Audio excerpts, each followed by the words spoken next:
कराची में Bolton market, plastic market और केवड़ garden में तजावुज़ात के खिलाफ ऑपरेशन पथारे माफिया के 12 कारिंदे गिरफ्तार कर लिए गए। कमिश्नर कराची के अहकामात पर असिस्टेंट कमिश्नर आराम बाग हाजिम भुनगवार ने गैर कानूनी तजावुज़ात में मुलव्वस अनासिर के खिलाफ बड़े पैमाने पर क्रेक डाउन किया।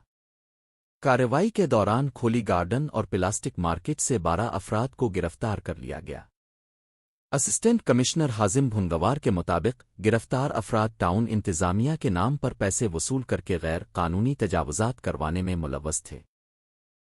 उन्होंने कहा कि ये नाम निहाद बीटर्स तजावुज़ात के मुनज़्ज़म नेटवर्क का हिस्सा थे और शहरियों और ताजिरों को गुमराह कर रहे थे। उन्होंने मज़ीद बताया कि गैर कानूनी तजावुज़ात के खिलाफ ऑपरेशन भी किया गया, जिसके दौरान मुतअद्दिद तजावुज़ात ख़त्म की गईं और सामान भी जब्त कर लिया गया।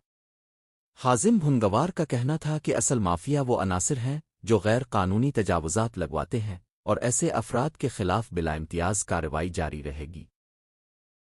असिस्टेंट कमिश्नर आराम बाग ने वाज़ेह किया कि आराम बाग और सदर सब डिवीज़न में किसी भी माफिया इसके कारिंदों को हरगिज़ नहीं बख्शा जाएगा।